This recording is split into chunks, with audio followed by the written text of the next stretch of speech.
Ladies and gentlemen, good morning. Thank you to be there for this Paris Air Forum. I am Stefan Berensky. I'm the chief editor of the Aerospatial magazine. I've been covering space for more than 3 decades now. And well, you see, there was stigmatas. And for 3 decades, I've been the feeling that I've been told all the time. It's, ooh, European industry is among the best in the world, but we are lagging behind what is done elsewhere, and we will never be able to catch up, and oh, it's really difficult, and the others are so better than us. And the funny thing is that every time I travel, I see things around. I see European plasma thrusters, European altimeters, European solar panels, European laser terminals, everywhere. People buying European satellites. So, well, how can we have the both at the same time? And well, and recently there's been an acceleration, or at least a feeling of acceleration, and which is quite impressive. And if I quote one of the former head of CNES, well, the feeling is that oh my God, we have to wake up, else we're all gonna die. So I hope that the picture is not that grim. Don't laugh, Peter, please. I hope the picture is not that grim, but to have a better idea of what is actually going on, I have the honor, and I've lost all your pedigrees. It must be there. I have the honor to have 4 panelists. First of all, Géraldine NAJA, Director of Commercialization, Industry and Competitiveness at the European Space Agency. Alain FAURÉ, General Manager for Space at Airbus Defence Space. Lionel SUCHET, everybody knows Lionel SUCHET, Deputy CEO of CNES. And live from Italy via Zoom, we have Massimo COMPARINI, Managing Director of Leonardo's Space Division. Good morning. Also, if I don't understand exactly what you say, but good morning. Unfortunately, the audio on my side is not good. I cannot understand it. But anyhow, so sorry for I hope that you can hear me. Sorry for my bad English. I'm trying my best. So, ladies first. Well, Géraldine, you've been at this post for almost 3.5 years. You've been, well, actually you opened that position, and it's complicated. I should have been able to print this. Well, so it's a new position. It was a new position at ESA. What was the rationale behind its creation, and what have you been pushing for, and possibly already changed over the last years? Thank you, Stefan, and good morning, everyone. Well, the rationale is exactly in the title, so commercialization and competitiveness. So I start with competitiveness because I think it's the most crucial element, in the sense that industry is, since a couple of years now, submitted to a very high competitive pressure, with also new actors, and they have a real problem, and they need, I think, the support of public funding, including ESA, to help with the competitiveness, because some, let's say, well-known competitors across the Atlantic are heavily supported by public funding, and we are shy in those matters. But also commercialization, because also we see the so-called new space movement, which for me is more, first of all, it's not so new anymore, and also it's more of an approach than a type of company, because as, for instance, Airbus has proven, you can do new space in a very well-established company with OneWeb. So it's an approach, a new approach that brings more innovation, more focus on customer needs, on cost effectiveness, and it's a good approach. So I think this is the rationale for the creation of this position: support competitiveness of European industry and adopt a more commercially oriented approach. Now, what I have done in these last 3.5 years, first of all, set up a transversal program at ESA dedicated to supporting commercialization called Scale Up.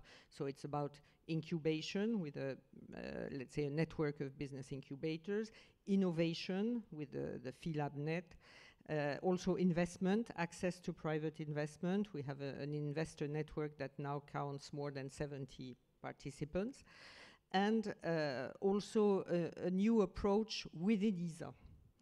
But also, and this is important, a change in the ESA policies, and that has to do with contracts, new regulations, accelerated time to contract, with industrial policy, of course, geo-return, more flexibility, I think we shall come back to that, and also profit, a new profit policy, which is perhaps not enough seen from an industrial point of view, but which is a first step in addressing the profitability difficulties of industry.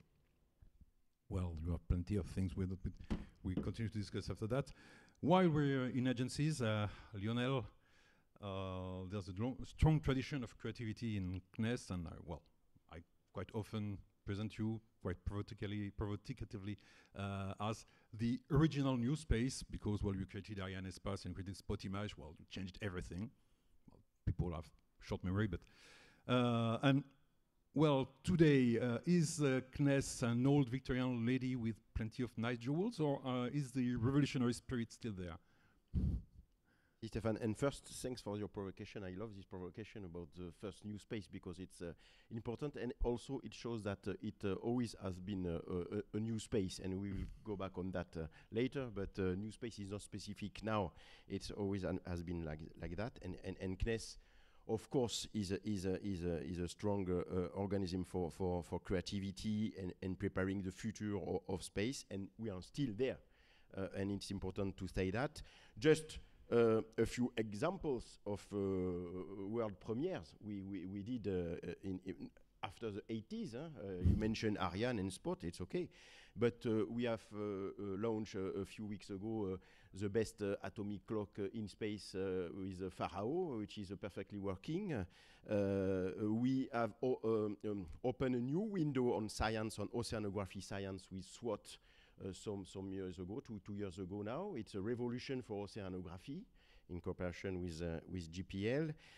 SACE, the seismometer on Mars, we were the first to measure Marsquake on Mars surface with a seismometer, an amazing seismometer we developed around Paris here in CNES. SuperCam ChemCam is a revolution also to make the exploration of the Mars planet, because we are able to test the rocks up to 10 meters around the rovers, and it's a very new, it's a world premiere.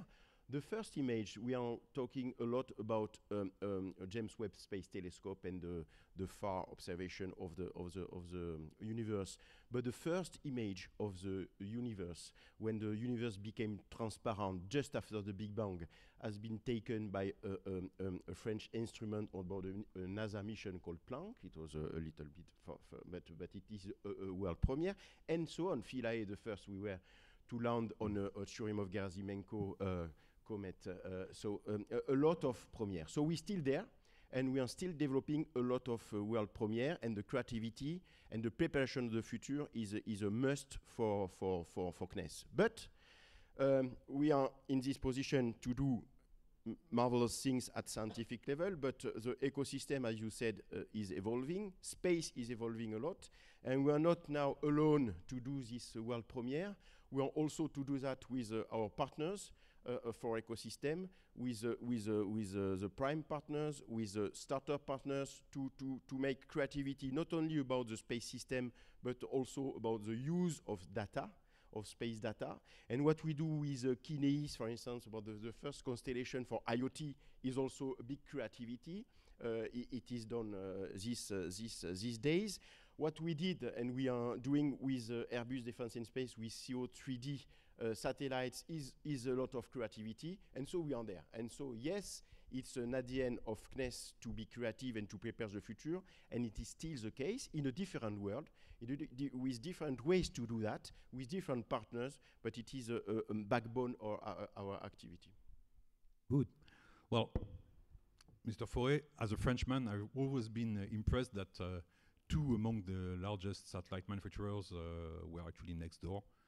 Well, One is Franco-German, the other is Franco-Italian, but well, it's always surprising when you think all the French bashing that there is all the time. Well, I also realized, following the industry, that many of your traditional competitors are making so much money on DoD contract that they don't even bother go on the commercial market anymore.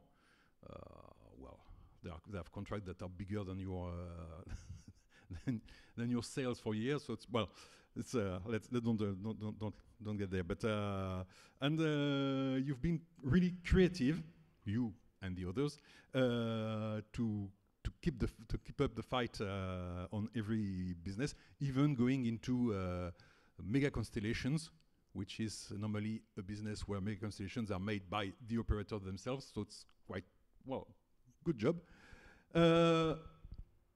But well, the situation is the situation as grim as Mr. Baptiste said, or how would you describe the current situation for you? So thank you. Indeed, for Airbus in Space, 2024 was a difficult year with significant financial charges. 25, we are stabilizing, we are back on track. I think it's a good news. First, on program execution, we have this year the challenge to launch 10 complex satellites, and we are in roadmap. 4 are already in orbit. 1 for ESA, METOP, is in the route to Kourou. Same, you mentioned CO3D S250 for very innovative satellite for imagery in the route to Kourou as well in a couple of days, because they are now in the shipment phase. And the last one, to go to 10, is in the final stage of integration in our clean room. So I think in execution, back on track for this challenge to launch this 10 complex satellite. You mentioned the constellation. Yes, Airbus was involved in the constellation and is involved in the constellation. We were pleased in December 2024 to sign a contract for 100 additional satellites for OneWeb, for Eutelsat, an important customer for us. So we'll produce this time this satellite in France, in Toulouse, to be more accurate. So I think it's a good news to have this continuity of OneWeb, because it's a very important solution for the sovereignty in Europe when we are talking about the other constellation. So with this example, just to figure out the fact that, yes, we are back on track in 2025. It's not indeed, but we are here. Second, because this question as well of competitiveness of the industry, we have launched in 2024 a transformation plan. The purpose of the transformation plan is to address the competitiveness or profitability, you mentioned it, and globally our efficiency. And we are in a roadmap for this as well. And I cannot stop this first question without mentioning what's happening with my two colleagues. We are preparing an important milestone for the future of Europe in space, which is the ministerial ESA in November. So we are in the preparatory phase and a lot of work, for sure in France, whatever the country, so with the authorities, the member state, to have an increase, a significant increase of the budget, because space is not only satellite and rocket, it's more than that, it's sovereignty, it's sustainability. Thank you. Well, Mr. Comparini, do you hear me? Hello?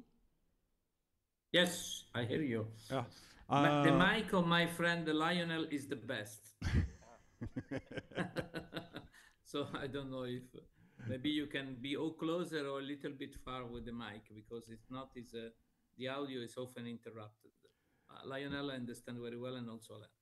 Okay, so my question is, well, for a long time, I thought that Leonardo was 2/3 of Telespazio, 1/3 of Thales Alenia Space, and a few equipments.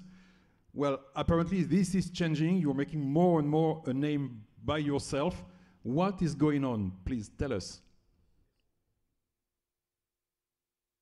Okay, so first of all, Stefan, let me say that if you hear me well. Yeah, yes. Okay, thank you. Yeah, of course, let's say Leonardo is involved in the Space Alliance with our partners and friends of Thales since 2005. And, you know, I was across the company, so this Space Alliance over my past 20 years. This is not the only activities that so far Leonardo has in space. Lionel remember quite remarkable technology for Europe, which is the atomic clocks of our navigation system, our Galileo, that is produced in our plants in Campi Bisenzio.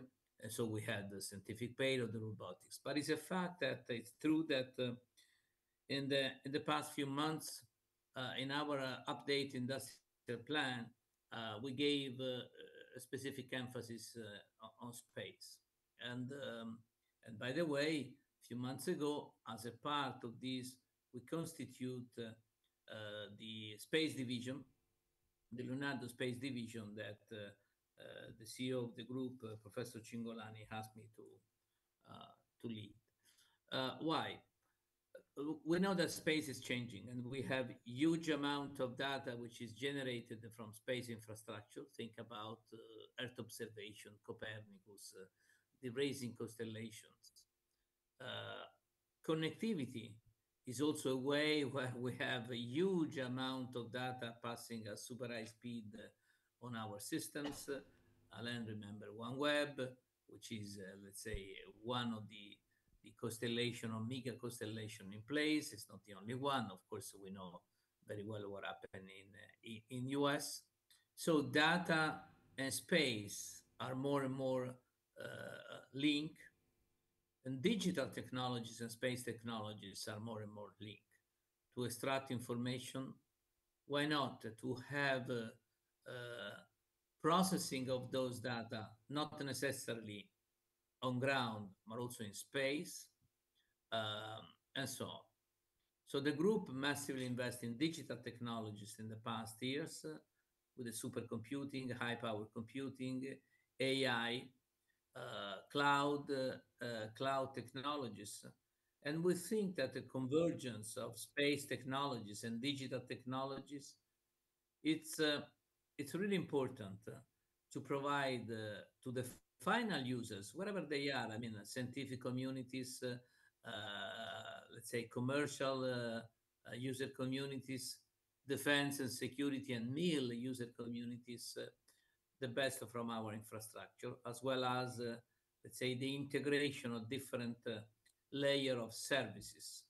And we really think that this is a contribution to the growth, first of all, of our industrial system, the Space Alliance, Thales Alenia, and Telespazio, but also it's an input for the supply chain. And I'm really glad to say in front of Géraldine, because of course we know how space is shaped, we know the role of large-scale integrator, but we really think that we need to involve in the entire European ecosystems a number of smaller companies and startups that really can contribute. So this is in a very short, Stefan, the reason why, let's say, we are so vocal in space, the reason why we constitute the space divisions, and the domain that we're looking at, Earth observation and geospatial, space surveillance, in-orbit service, and more in general, looking also to our capability, the capability in the construction of infrastructure, the low Earth orbit, last not least, connectivity and cloud in space. Thank you very much. Well, let's go deeper in the topic, and please keep your answers short. Let's define what we're talking about. What is competitiveness? What are we looking for? Is this being able to face SpaceX and the other big Americans as equals? Is it about being able to have a seat in any new kind of contraption the US government invents? Or is it about taking a reasonable but significant share of the international market? Or is it just being about to resist all of them? Who wants to take it? I will tell you how we see competitiveness at ESA. Of course, the industrial colleagues may have different views, but I think competitiveness, first of all, is not only linked to cost, because it's sometimes difficult to be cost competitive, but what we are good at in Europe, and that was highlighted, of course, by Lionel and by our programs, is the excellence, the innovation, and the services. And for instance, Ariane may not have been the cheapest launcher, but it was the most precise and reliable one, and that counts.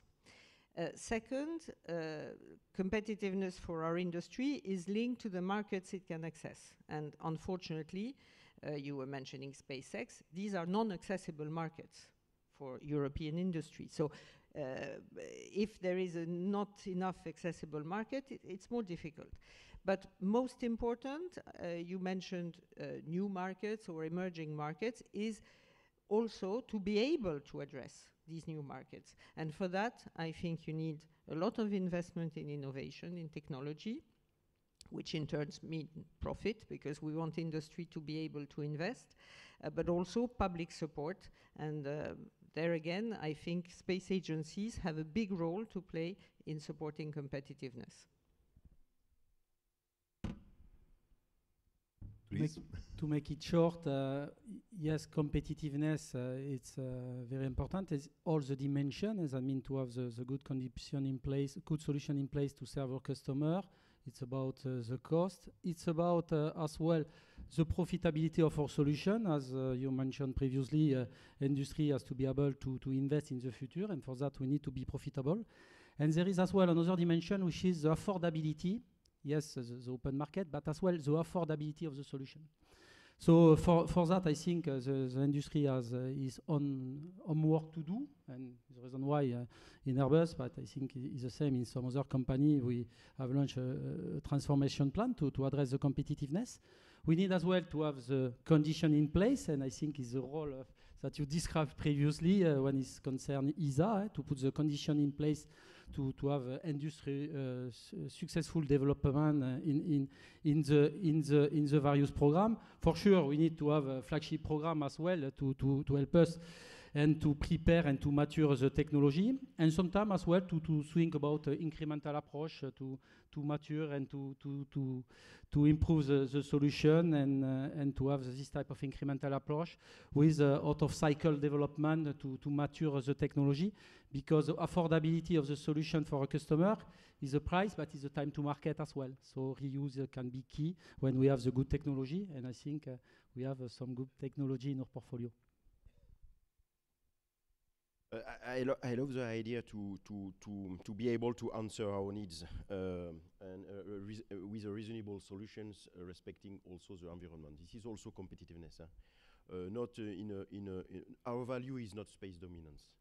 Is answer our needs with good solution, and we have an industry in Europe which is at top level, at technical level. We have to stay at this level with industry which makes benefit. It's also important. If not, there is no more industry. So to have industry, we make benefit with good solution they have in their hands, and to go further, respecting the environment with a reasonable development of space activity. All that is also competitiveness, and to be able to address new markets with these values, and to attract newcomers into space with these new values. Massimo, what would be your? Yeah, just few notes on my side. I think that, but this is a well recognized, I think, by all the actors. I mean, the industrial actors, the space agency, ESA. I think that we have all the technologies and the competences for a global competitiveness. We need to be faster. This is a fact. When flagship programs are decided, we need to act with a different speed, which is, of course, is a common responsibility for all the ecosystem. The second, let's say, we need to help to avoid risk-adverse approach. What does it mean? Of course, we know that still space is a risky business. If we want to really to go to state-of-art performance, we need technology push. We need state-of-art technologies. And we need to find a system that, again, is not just a responsibility of the space agency or the industry. It's an ecosystem responsibility to de-risk technologies, to make technologies available at the right level of maturity, including manufacturing readiness level, to be injected in the programs in a way that we don't see or we don't push for risk-adverse approach to avoid losses that risky program may occur. So I think honestly that Europe has proven that we can do that. It's a fact that maybe we were a bit slow to realize that world is going faster. We don't have just US and China. We have other not anymore emerging space power, big countries where cooperation is possible. Just an example, India. But we need to be faster, and this is a common responsibility for the entire system, I think. Thank you. Well, so things we've been talking about risk adverse and agility. It's time to talk about new space, which is not that new, as I remember. SpaceX is 20-year-old now, and well, yes. Well, depends on when you start to count. Well, okay, but well, we have this question of being more agile, so which pushes for new space, but we have to make complex investments with complex structures because we are plenty of countries with different approaches, ideas. So how do we combine this? Is new space really helping, or is it a distraction sometimes? How do you feel this? Who want to take it? I propose to start, to change a little bit. Just a testimony. I've been appointed head of space system 1 year ago, and I was previously in engineering system in Airbus Commercial, in Airbus aircraft. And I heard the story, new space, all space, and when I visited the Airbus site to see the various innovation, I was surprised to be considered as all space when I see the innovation around the flexible payload, software-defined radios. They are state-of-the-art in terms of software, in terms of electronics.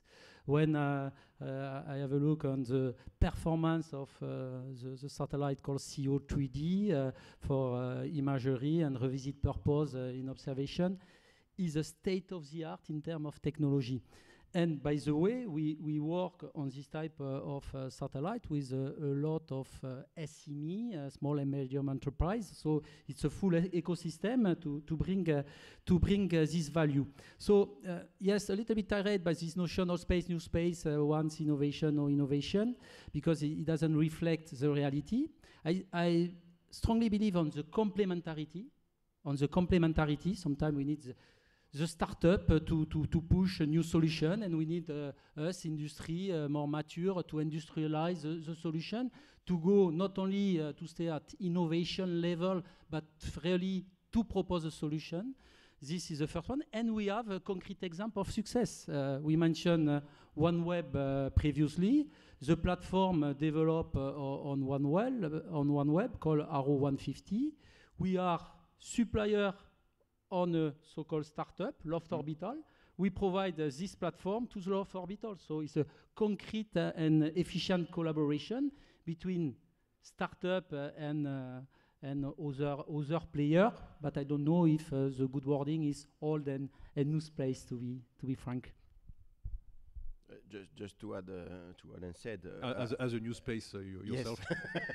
As a first new space actor. No, I don't like this word because, of course, it is an opposition between what is new space and what is old space in front of new space. And it's not the case. It's not because, well, yes, we had an evolution or a revolution of space activities with new services, new use of data, and we can explain because of the digital revolution and so on, the miniaturization of technology, it can be explained, this evolution. And with more markets, investments, newcomers, startups, and so on. Yes, it is the case. But it's not because we had a lot of startups that nothing was evolving at the prime level or at SMEs, traditional SMEs level. They change also a lot. And it's, in fact, new space is a new way to do space with another way to deal with risk, as said Massimo, and also to adapt methodology, to be quicker, to be more market focused. And at the same time, we need to say that for a big system like CSO for military purpose and so on, is other methodology, is other things. So we have a lot of possibilities open now, and all the actors go into this direction. And it's time not to oppose all that, but to work with the ecosystem. We have a very rich and diverse ecosystem now in France and in Europe, and we have to deal with it to make space further. That's the point. I will rebound on that with a tiny perfect question. You've been pouring money on the startup ecosystem with the France Relance, France 2030, yes, France 2030 and France 2030. We're in English. Are you happy with the results? Yes. And the fact, in the old way we saw space, some people thought that the objective was to have a good project until the end for each investment or each initiative. It was not the case. Of course, we had failure, and we will have failure, and we will have no way to go on for some project. But it is okay. And for some others, there are very good results. And startups are working with primes now to develop new systems, new methodology, and it's a reality. And now, after this phase of a lot of startups growing, now there is a phase where there will be less reconstruction, recombination, even cooperation with the primes, and it is a way to go on. So yes, it was a good things to do. I would like to add one thing.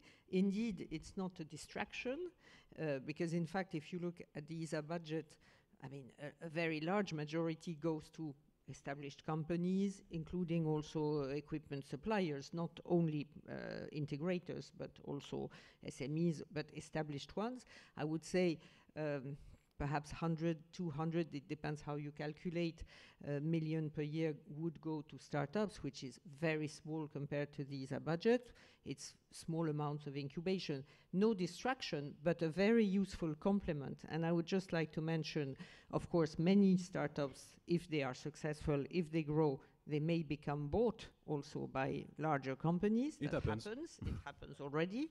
And also, if you look at large programs, such as Copernicus, we have the Copernicus contributing missions, including former startups such as ISI. So indeed, it has to be seen as a good addition, a good emulation to be more efficient, to be more dynamic. So I see only benefits and no distraction at all. And the big ones are not that risk adverse because, well, when I see one sat, well, it costs some money, and I don't see a company living on venture capitalism surviving doing that, but Airbus is doing it. Yes, I can confirm. I'm sorry, it's not really, yeah. Massimo. Stefan, just a quick comment. I fully agree with Lionel. I don't like new space because if there is someone which is new space, there are other players that are hold space.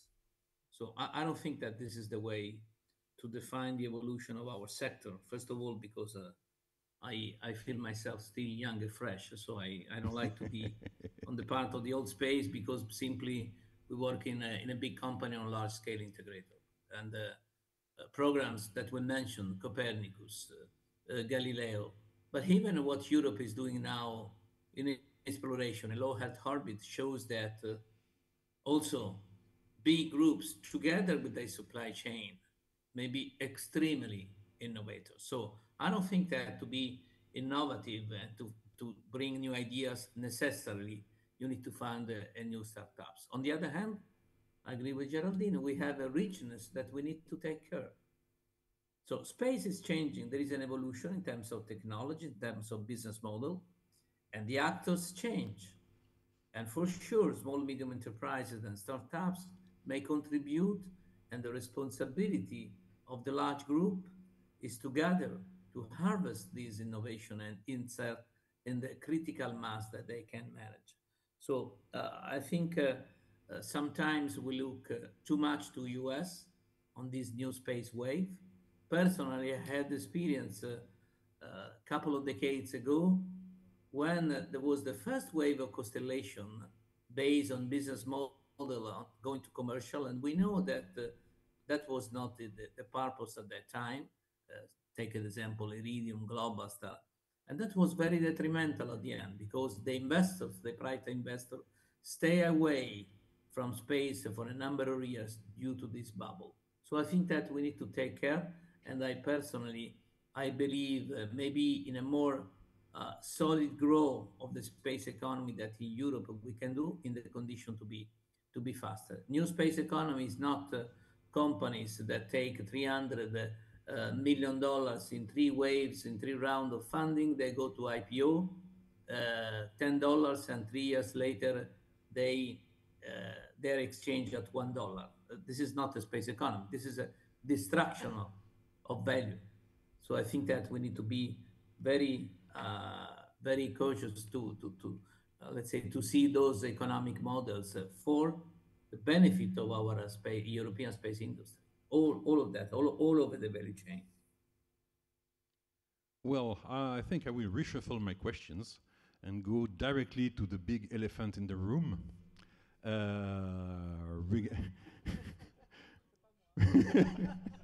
It's not me too. It's not nice for Lionel, but okay.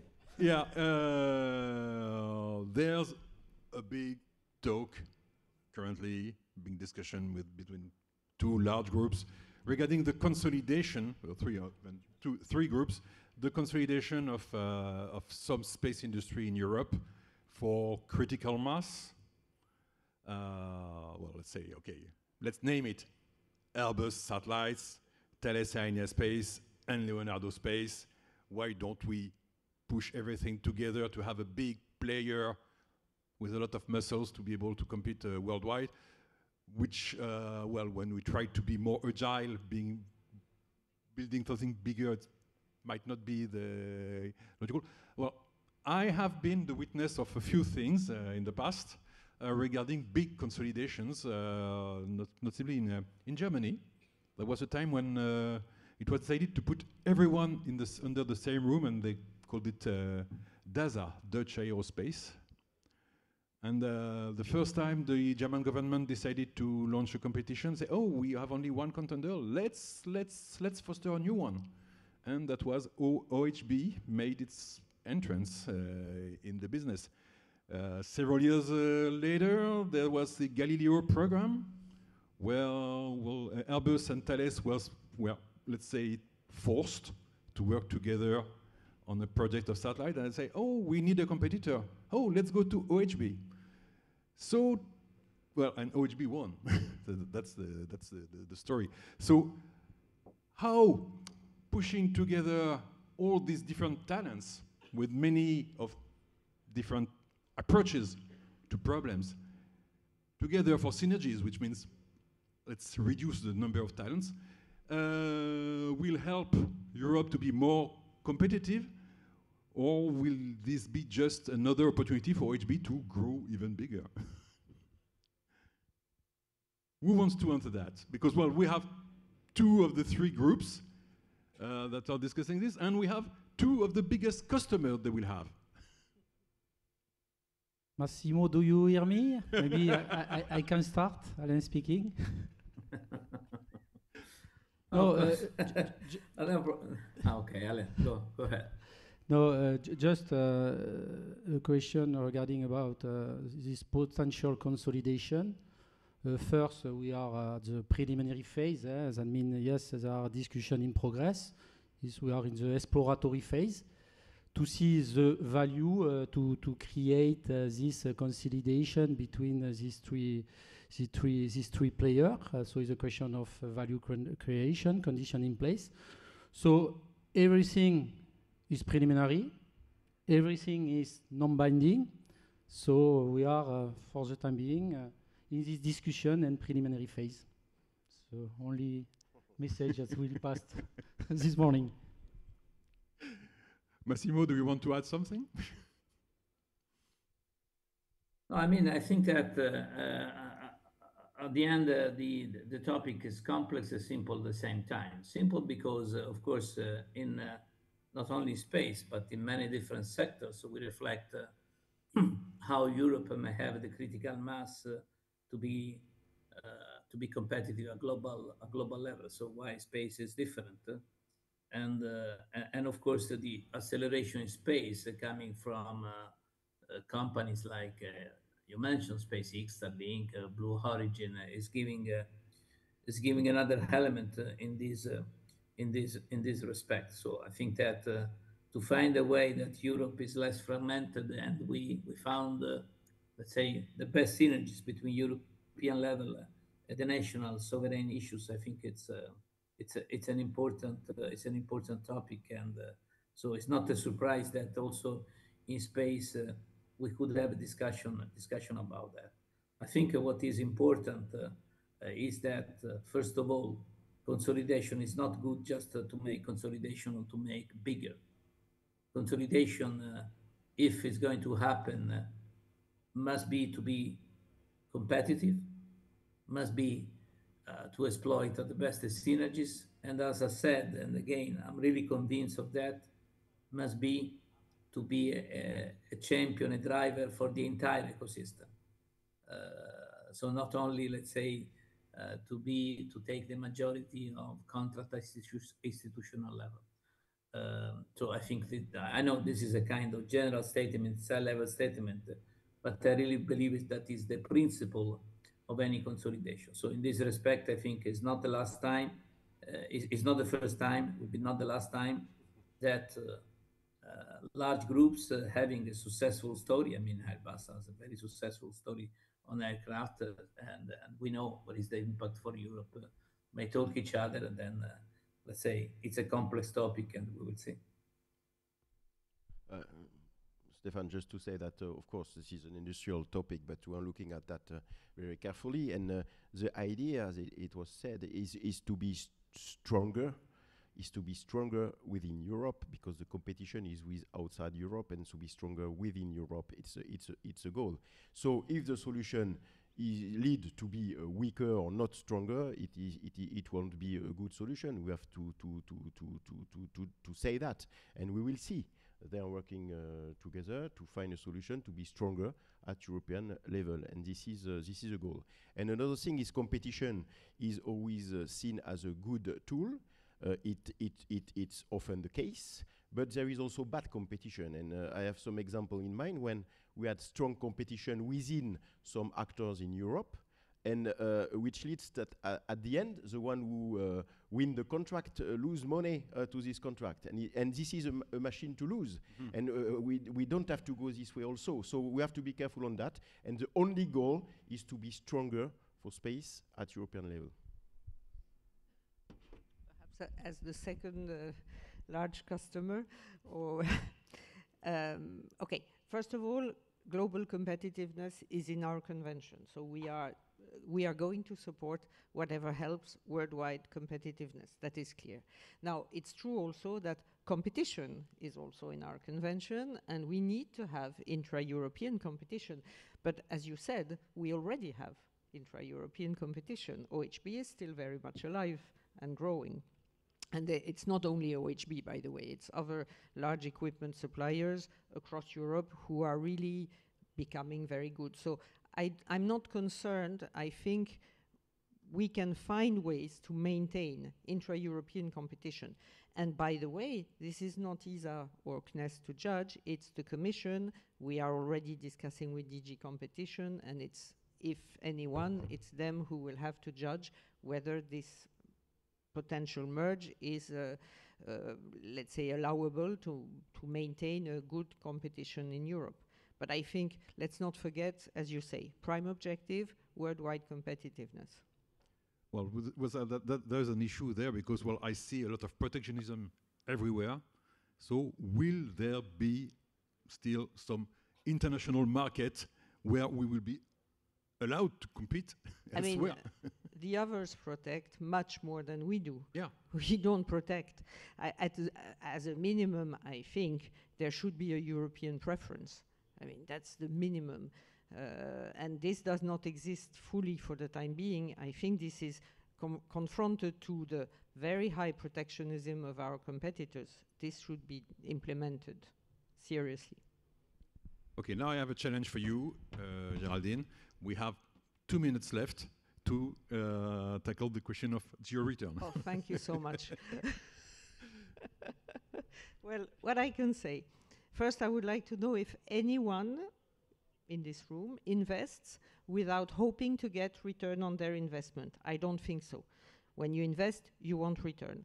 Having said that, you want good return. And it's true that if you implement it badly and if you prevent competition by doing geo-return, this is not good.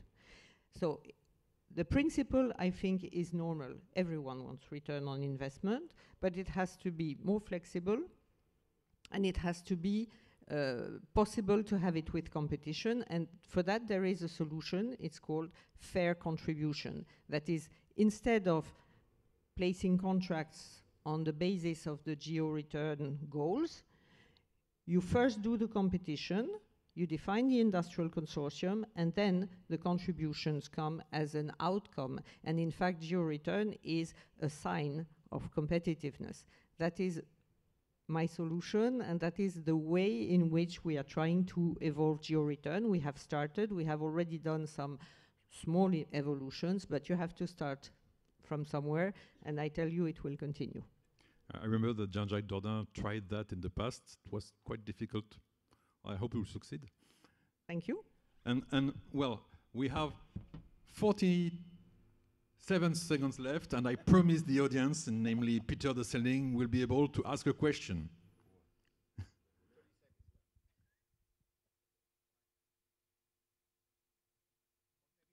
A quick one for Massimo.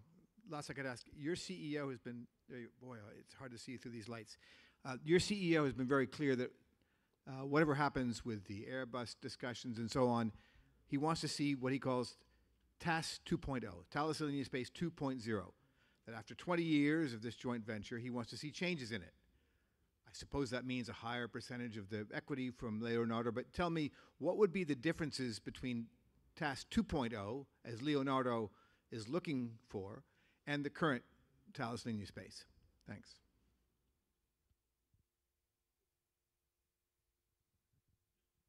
Okay, I hope to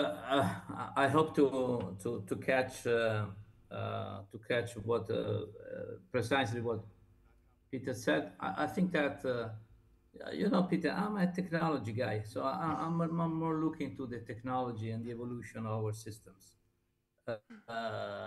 Space 20 years was different than this today. By the way, SpaceX was not founded, so everyone is looking to SpaceX, so it was not founded. So I think that it's not a question of 2.0 in principle and paper. I mean, we need to understand how today, whatever are the partnership, the alliances, the consolidation, we can react in a more effective, rapid, technology solid way to the competition. And that's the evolution of the industry, not only the space industry. So I think that is absolutely normal between partners to reflect how to be more effective, to be more quick, and to be more competitive. That's it. Well, thank you very much. Time is gone. So I ask you to please thank all our panelists. We had plenty of more questions, but well, there are coffee for that. Merci beaucoup.